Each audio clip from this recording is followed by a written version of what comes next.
Encontros e Desencontros, ou Lost in Translation, no original em inglês. Afinal, o que Bob disse para Charlotte no último momento do filme?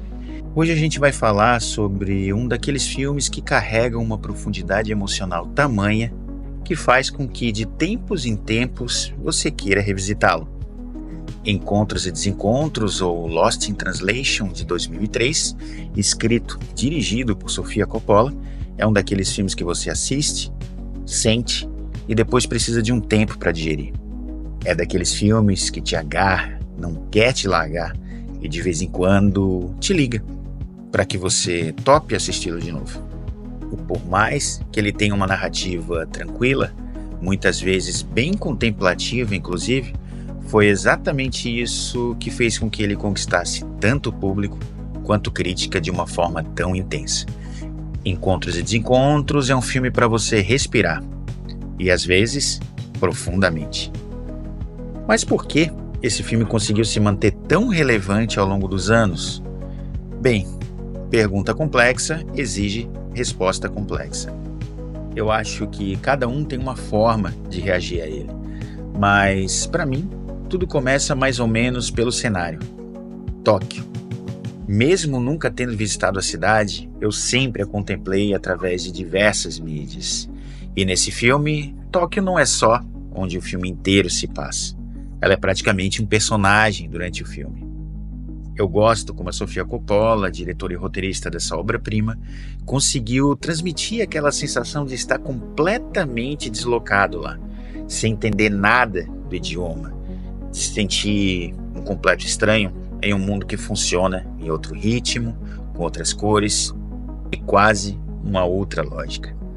A cidade é caótica, cheia de luzes, neon, uma cidade vibrante, mas que ao mesmo tempo transmite aquela sensação de isolamento. É uma multidão silenciosa. E é nesse contexto que a gente conhece Bob, interpretado por um dos melhores atores de Hollywood, Bill Murray. E a Charlotte, vivida pela belíssima e cada vez mais talentosa Scarlett Johansson. Ambos estão perdidos. Bob é um ator envelhecendo, fazendo um comercial de uísque no Japão. E a Charlotte está acompanhando um marido que é fotógrafo, mas que praticamente a ignora. Bob e Charlotte são duas almas insones por conta do jet lag.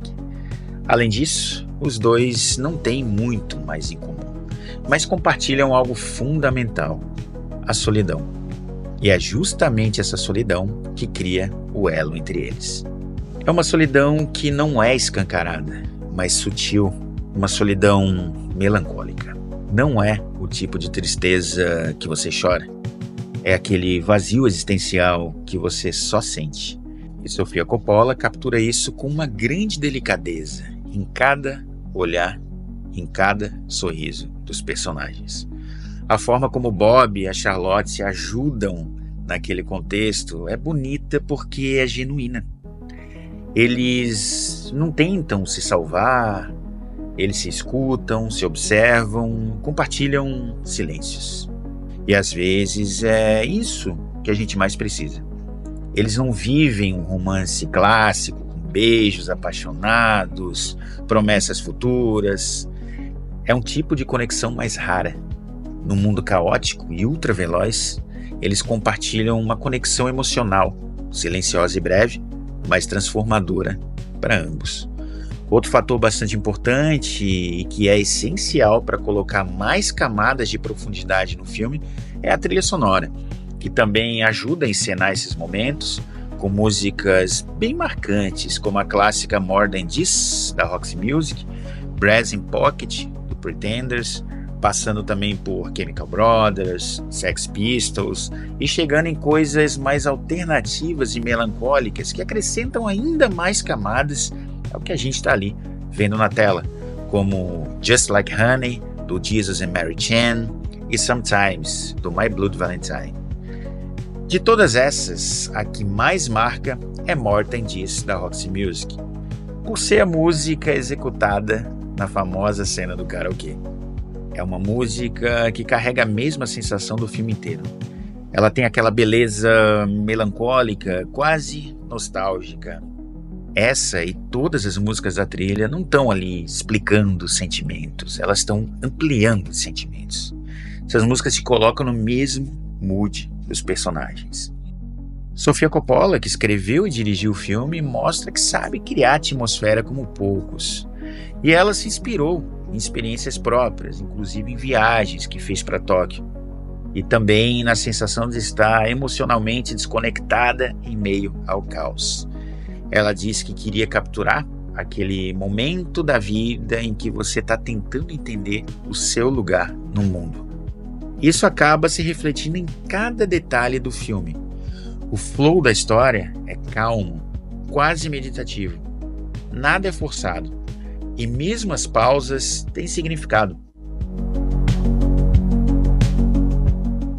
É um filme que respeita o silêncio, que entende que nem todo diálogo precisa ser dito em voz alta. E falando em química, Bill Murray e Scarlett Johansson têm uma conexão em cena que é raríssima. Os dois estão completamente no controle das suas emoções. Nada é exagerado, é tudo no olhar, nos pequenos gestos, no tempo das pausas. E essa química foi construída de forma muito orgânica. Uma curiosidade é que a Scarlett tinha somente 17 anos quando o filme foi gravado e boa parte das cenas foi feita de forma bastante improvisada. A Sofia deixava os dois livres para explorar a interação entre eles e talvez isso tenha sido o fator aí que criou essa sensação de grande autenticidade no filme. E para auxiliar em toda essa construção, a fotografia acompanha essa proposta, né? Então a gente tem ali planos longos e muitos enquadramentos com os personagens pequenos diante da imensidão da cidade. A iluminação é suave, quase sempre natural. A gente chega a sentir a madrugada de Tóquio através da tela. E a edição respeita esse ritmo, né? Não tem ali cortes frenéticos, nada tem pressa. É tudo no tempo certo para que você consiga se sentir ali, dentro daqueles momentos, com aqueles dois. O filme também entrega momentos de sutileza cômica, quando mostra Bill Murray dentro do elevador com a cabeça se destacando durante os demais, já que os nipônicos, né, possuem uma estatura mais baixa.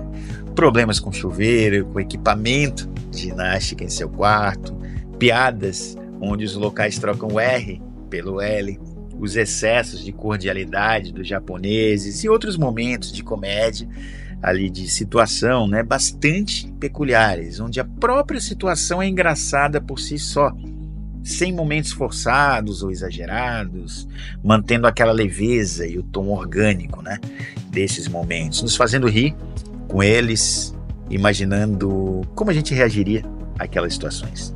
De uma forma geral, Lost in Translation é um filme sobre conexões passageiras, sobre momentos que não precisam durar para serem importantes. É sobre se sentir deslocado, sobre buscar sentido, e tem muitas metáforas ali, né? A própria linguagem é uma delas, a tradução literal que se perde, mas também a dificuldade de traduzir emoções e experiências de vida.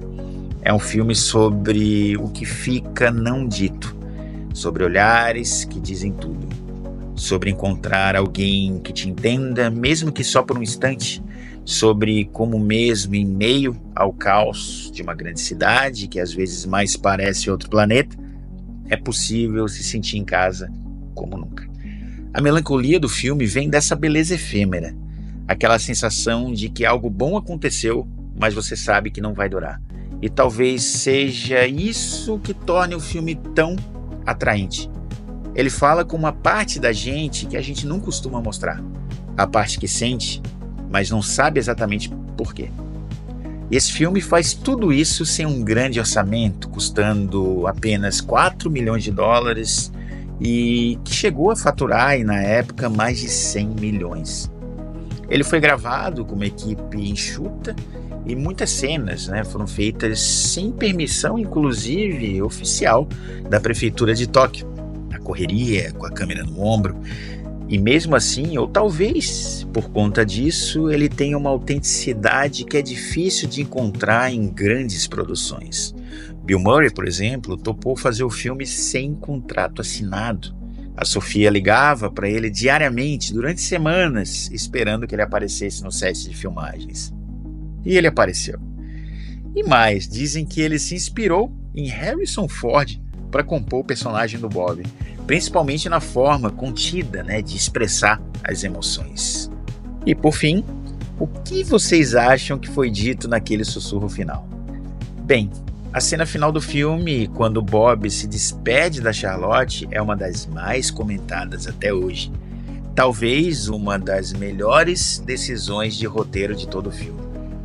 Ele se aproxima, fala algo no ouvido dela e a gente não ouve. Fala-se que no roteiro a frase escrita era: "Eu sei, também vou sentir sua falta." Mas em 2003, Bill Murray foi perguntado sobre o que ele teria dito ali. E ele respondeu: "Você nunca saberá." E a gente também sente que aquilo foi importante, mesmo sem saber exatamente o que foi dito. Será que depois daquele momento ambos se reencontraram e foram além de um possível amor platônico? Seguir imaginando o filme, o flow daquele momento, só é possível quando um roteiro entrega muita substância. E não é à toa que esse filme foi premiado com o Oscar de melhor roteiro original. Mas antes de encerrar esse vídeo, como eu estou falando de um filme de 2003 em 2025, e ele tem toda essa coisa, desse relacionamento ali entre os dois, em momentos muito ímpares, eu não posso deixar de imaginar se tudo que aconteceu nesse filme seria possível atualmente, onde a onipresença dos celulares faz com que eles estejam presentes, para preencher qualquer micro momento de tédio. No filme, quando esses espaços, esses momentos surgem, os personagens olham para o vazio, contemplam seus silêncios, observam a cidade, olham para o teto do quarto. Eles de fato estão ali, presentes, não sacam seus telefones para se isolarem em suas bolhas. No filme existem celulares, mas eles ainda são aqueles dumb phones, bem longe do que temos hoje em nossos bolsos. Mas é isso. Tecnologias à parte, encontros e desencontros é isso. Um filme sobre aquilo que não se explica, é sobre o que se sente. O que se vive por um instante e depois fica guardado como uma memória boa e melancólica. E talvez por isso ele seja tão inesquecível.